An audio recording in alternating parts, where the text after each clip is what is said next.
I go on. Today's lesson is a combination of English language grammar with the Ayurvedic text.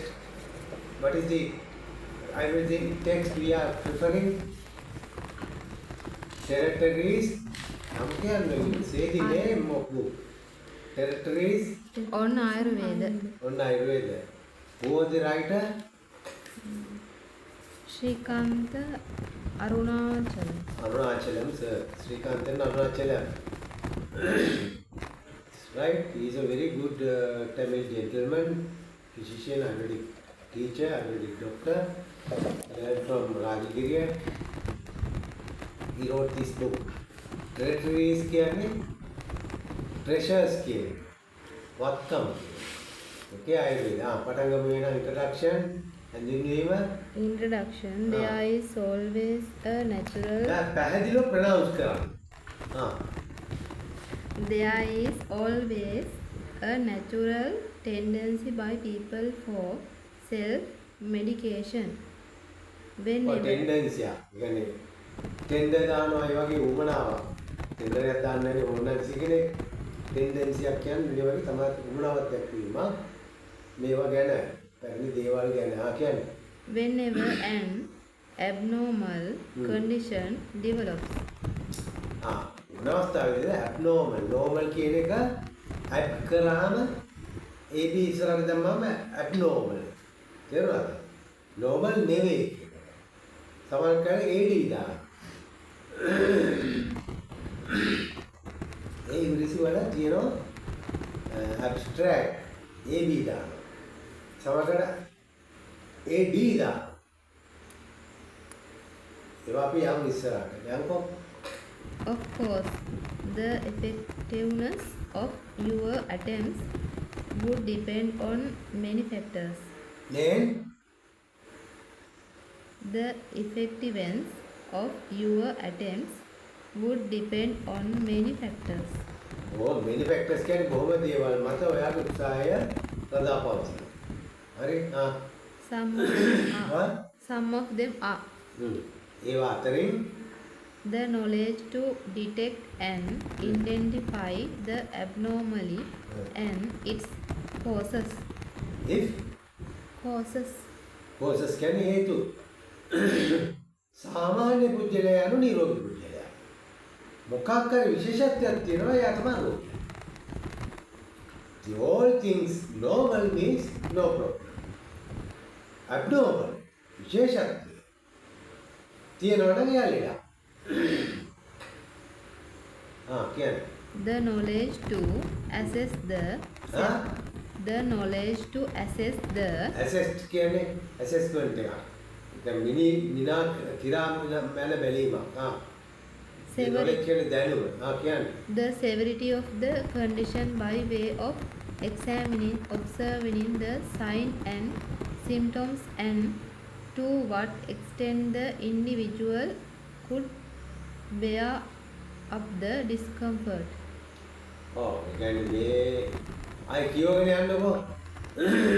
The knowledge to assess the severity of the condition by way of examining or observing the signs and symptoms කියන්නේ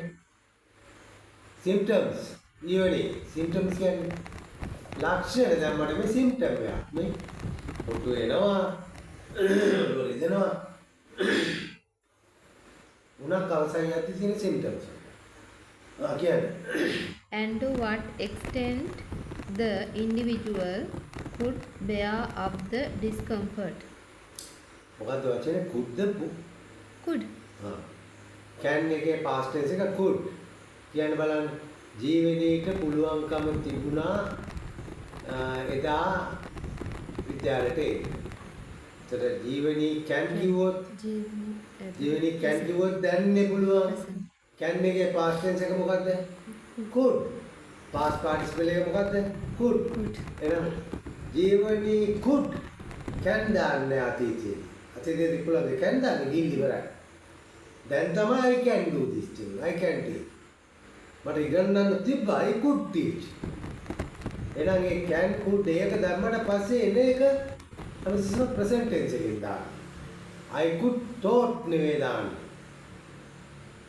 teach එකේ past tense එක taught නේ. taught දාන්නේ නැහැ එතෙන්දි. teach මයි දාන්නේ. can එකේ past tense එක තමයි could කරන්නේ. I could teach you that day. ඊවෙලි කියන්නේ බලන්න. මට එදා එන්න පුළුවන්කම තිබුණා. I could can එකේ අතීත පරිදි could පුළුවන්කම තියෙනවා. I could come ඊළඟට දාන වචනේ come present tense day come to college that day. Observing in the sign and symptoms. ඔබ හරියට ප්‍රොනවුන්ස් කරන්න. Observing නිරීක්ෂණය කරන්න බලන්න. sign and symptoms. sign එකක් කියන්නේ sign කියලා ගන්න signature කියලා ගන්න sign එකේ. sign එකක් කියන්නේ ලක්ෂණයක්. පොඩි ලකුණක්. symptom එකක් කියන්නේ රෝග ලක්ෂණ. කියන්නේ And to what extent the individual could bear up the discomfort. මේ discomfort කියන්නේ comfort එකේ කියන එක dis දාලා මෙතෙන්දී. in දානවා අයියේ. possible කියන්නේ පුළුවන් දෙයක්. in දාන්න impossible කියන්නේ බැරි දෙයක්. comfort කියන්නේ COMFORT comfort හරි සපපාස. discomfort කියන්නේ ඒක අනිත් පැත්ත කරදරකාරී. DIS දෙන්නේ ඒක උනේ දැක්කද? The ability හැකියාවගේ ability to assess assess කියන්නේ අරක තක්සේරු කරගන්න කියන්නේ without doubt සැකය doubt කියන්නේ සැකය ඒතොර whether the condition could weather කියන්නේ weather දාන්නේ weather කියලා කියන කාලවලට ඒක නෙවෙයි මේ weather කියලා කියන්නේ ඒකද මේකද I will select whether this or this එතන either this or this weather කියලා කියන්නේ weather මේකද එහෙමද මේකද සැකයක් තියෙන සැකවලට තමයි weather දාන්නේ could be handled at home. To be handled handled HND handled handled hand නෙවෙයිනේ අතට hand කියලාද hand කියනවා handled at home. එතනදී The extent to which the individual would comply with the ආයි පැහැදිලිව කියන්න ඕක the extent කියන්නේ ඒක දික් කරා I today extended දික් කරා your class time to 4:50 no දික් කරා නේද කාලේ extended කියන්නේ ඒක කියන්නේ to which the individual would comply with the introductions with comply with the comply why neda comply with the instructions හරියට ප්‍රොනවුන්ස් කරන්න බෑ ඉස්සෙක එන්න or advice given උපදෙස් දෙන්න මේ ගැන ඔයලා බලලා comply පොඩක් හිතින් සසඳලා බලන්න මොකද දැන් කරන්නේ කියලා be sure that you have no doubt සැකයක් බෑ in assessing කියන්නේ මේකට ප්‍රතිකාර කිරීම the above mentioned උඩ සඳහන් above mentioned උඩ සඳහන් before ඉස්සෙල්ලා කිව්වා below පහත සඳහන් එහෙනම් ජීවනයේ කියන්නේ පහත සඳහන් වාක්‍ය මොකක්ද what is the below mentioning වාක්‍ය කියන්නේ sentence උඩින් කියව වාක්‍ය මොකද්ද? What is the above sentence? What is the Above sentence. above said දෙවෙනි තමයි upper උඩ සීච්. upper. මේක උඩ සීච් එක පල්ලෙහාට. එහෙමනේ upper sentence. Factors before you commons. Factors before you Commons. common. ඔය සාමාන්‍ය factors කියන්නේ fact කියන්නේ නියතයක්. factor එකක්. factor එකක් කියලා කියන්නේ fact එකක්. ඒ කියන්නේ අපේ ලංකාව උෂ්ණාධික රටක්. That is a fact. fact එකක්. fact කියන්නේ සත්‍යයක්. නිශ්චිතයක්. තේරුණාද? factor එකක් කියන්නේ ඒක. කියන්නේ Self medication. It must be understood. මෙතන දාන health medication කියන්නේ ඒ සෞඛ්‍ය වලට බෙහෙත් දීම කියන ඊට පස්සේ It must be understood. is must be understood කියන්නේ passive voice එකෙන් දාලා තියෙන්නේ ඕනම දෙයක් අපි කියමු ජීවනී කියලා ජීවනීව තේරුම් ගත යුතුයි ජීවනී must understand කියන්නේ නැහැ ජීවනී ඒක ජීවනී කතාවක් ඒක ජීවනීය තේරුම් ගන්න ඕනේ. අපි ජීවනීව තේරුම් ගන්න ඕනේ. එහෙනම් ජීවනී කියන වචනේ ඉස්සරහට එන්න ඕනේ. අපි ජීවනීව තේරුම් ගැනීමයි නේ. එහෙනම් ජීවනීව අපි තේරුම් ගන්න. එහෙනම් වචනේ ඉස්සරහට ජීවනී පළවෙනි. ජීවනී must be අනිවාර්යයෙන් must කියන්නේ ස්ථිරයි. අනිවාර්යයෙන් කියන්නේ be කියන්නේ දැන් හා ඉස්සරහට ජීවනී must be understand Understood. අන්න එතෙන්දි කියලා දෙන්න ඕනකට understood දාන්න අතීත පදින්න. verb perfect එකෙන් දාන්න. තුනයිනේ present past tense එකේ perfect එකෙන් තමයි passive voice එකෙන් දාන්නේ. ජීවනී must be understood by us. එතෙන්දී අපි by කියලා. පොඩක් කියලා දෙන්න. කියන්නේ. That this isn't. That this is not. that this is not. Is that හරියව ප්‍රොනවුන්ස් කරන්නේ that this is not. that this is not ඒක මේක නෙවෙයි නම. A comprehensive කියන්නේ දීර්ඝ කාල. දිග. comprehensive manual එකක් කියන්නේ දිග එකක්. compact එකක් නෙවෙයි. compact කියන්නේ compact කළා සාරාංශ කරලා. comprehensive කියන්නේ විස්තර වශයෙන්. කියන්නේ බලන්න අපි ඉගෙන ගන්න ආයුර්වේදය දීර්ඝ වශයෙන්. ජීවනයේ. learning ආයුර්වේද compact comprehensive. comprehensive එතෙන්දි වචනේ වෙනස් වෙනවා ලී කියලා දාන්න comprehensive ලී කියලා. ඒක තමයි ඉංග්‍රීසි පොතේ ඒක වලට කමන්නේ. ඉතින් textbook on Ayurvedic treatment.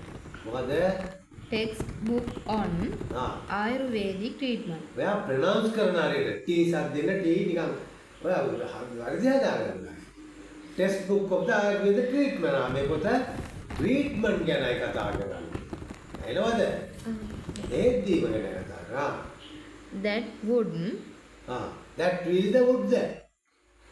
would wood ඊළඟට කියමුකෝ enable you to treat as a qualified physician. qualified patient qualified මේ මොකද? නෑ physician. physician කියන්නේ අපි වගේ හැමලෙඩේටම බේත් කරන අය. physician. එහෙම නැතුව අනිත් අයට කියන්නේ physicians කියලා. we are physicians. అవునాද? අපි සර්වාංගලෝ. So Medica madam, she is not a physician. එහෙනම් එයා a doctor of Gedivanamika. Boils, ulcers and cancers. එයාගේ පැත්තේ. වැදගත්ද? අපි වෙන physician සර්වාංගලයි. අර විශේෂ පත්‍රයක ගියාට බෑ. දැන් ඔයාට අවුරුදු 28 අඩු නිසා මැනික වැඩෙන් ගිහින් දැම්මාම හම්බ වෙන්නේ ගෙඩිවල පිළිකා ප්‍රශ්න පත්‍ර 6ක් තියෙනවා යන්න ඕනේ. ඒ නිසා ඔයාගේ පුරවන්න ඕන. දැන් යාගේ දවසක් එනවනේ මෙතෙන්දී. යාගේ ඉන්දියාපච්චයන් කියනවා ඒකට පුරවන්න. යාගේ. ඒක සිල්ලක් ගන්න. තේරුණා? ඒත් ගහගන්න. මොකද වංග කට්ටියට ඒකත් පුළුවන් වෙන්න ඕන. කියන්න.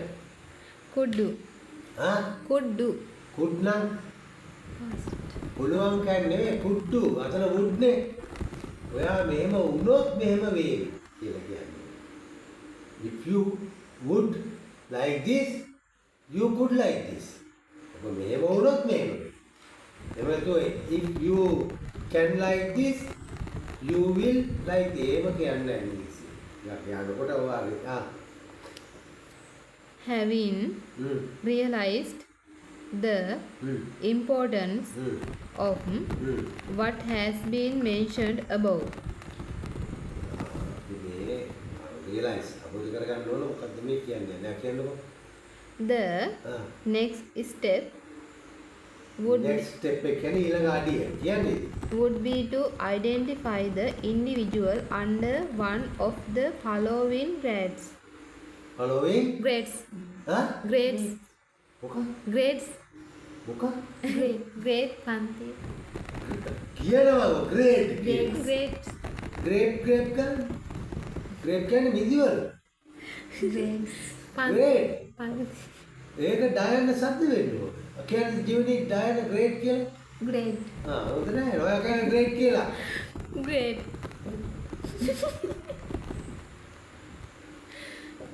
ඊළඟට. Grade 1. Those conditions which are manageable at home by the family members. ඔව්. ඒතර පවුලේ කෙනෙකුට පුළුවන් මේක පොඩි දෙයක් හොඳ කරලා දාන්න. ඒකයි ඒක කියන්නේ. දැන් වෙලාව බලන්න. අතන ඉස්සරහ. කිය. ඒක ඔබ බලන්න ඔයා. හා? හා? පහට කාලේ.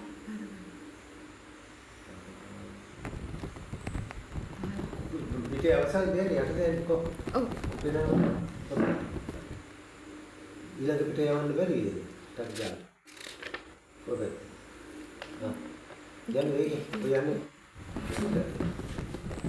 Grade 2. Those conditions in which one may initiate treatment without delay and refer the patient for further medical investigation. ඔයාලා පරීක්ෂා කරන්න ඉතින් අද විලාන්නේ කියන්නේ Care and treatment. care කියන්නේ ආරක්ෂා කරනවා. treatment කියන්නේ හේතු දෙනවා. ඔය වචනේ ඔළුවට දාගන්න ඕන. Grade 3. Grade 3. grade 3. එහෙම කියනවා grade කියලා. Those who are to be referred for higher medical care immediately. Immediate. You go immediately. වාම යන්න. Immediate ඒවා ඉස්සර ලියා ගන්න. පොතේ උනා. Immediate කියන්නේ වාම යන්න. Immediately වාම බේත් කරන්න මේ තත්ත්වෙදී. මොකද? And without giving any medicament. Medicament. without giving මුකුත් දෙන්න යන්න එපා අමාරු නම් වාම action එකක් ගන්න. Interpretation.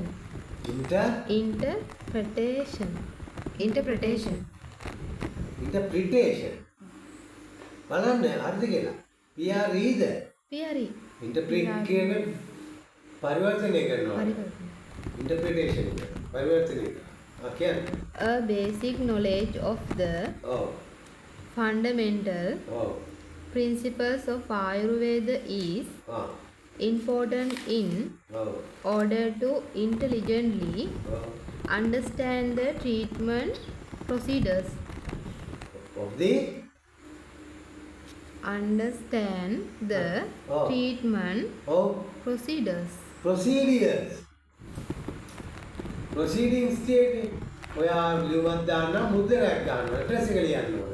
ඒකට කියන්නේ procedures. understand කරන් තේරුම් ගන්න ඕන procedures. කියන්නේ every effort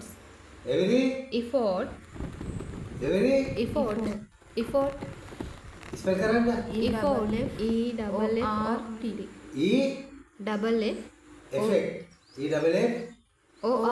effort උත්සාහය is taken to explain the Ayurvedic concept Ayurveda concept report කරන්න. ඔතන ලං කරගන්න. in a manner easy to understand. අන්න ලේසියෙන් තේරුම් අරගන්න ඒවා ලං කරගන්න. ඊට පස්සේ A simplistic translation. මොකක්ද? Simplistic simplistic සරල. translation. translation පරිවර්තනය. අද ඉන්ටර්ප්‍රිටර් කියන්නේ කියන එකක් කෙලින්ම අනිත් පැත්තට ගන්න. translate කරනකොට ඒක හිත මෙහෙට වෙනස් කරලා ඒක අර්ථයෙන් ගන්න. පරිවර්තනය. ඉන්ටර්ප්‍රිටර් කියලා කියන්නේ ප්ලේන් එක අපි විස්තර වගේක් තියෙනවා කියලා. ඒවා අපිට ඕන ඕන විදිහට වෙනස් කරොත් ඒක පුළුවන්ද? ඒවා බෑ. ඒවා ඉන්ටර්ප්‍රිට්. ඒ ප්ලේන් එකේ පොත ඉන්ටර්ප්‍රිටර්. එතකොට අපිට මේ ආයුර්වේද පොතක් කියව දෙයක ඒක ට්‍රාන්ස්ලේෂන්. අරක අපුරක් වෙනස් වෙන්න බෑ. ඒ කියන අර්ථය ඒ විදිහට වෙන්නේ. ඉන්ටර්ප්‍රිට් කියන්නේ. තේරුණාද? කියන්නේ of the original Sanskrit සංස්කෘත කියන්නේ terms does not convey the true concept of the original text. Original Text. Text මේ කියන පාඩමේ අපි මේ කියන්නේ ඒකේ සංස්කෘත අර්ථයෙන්ම තියෙන එකම තියෙයි කියලා එහෙම නෑ අපිට සෑහරගන්න. Therefore, appropriate කියන්නේ දල වශයෙන්. appropriate කියන එක තමයි ඒ අකුර මෙහෙම රවුම් කරන්නේ. කො පෑන් ගලන් කිව්වද මෙතන?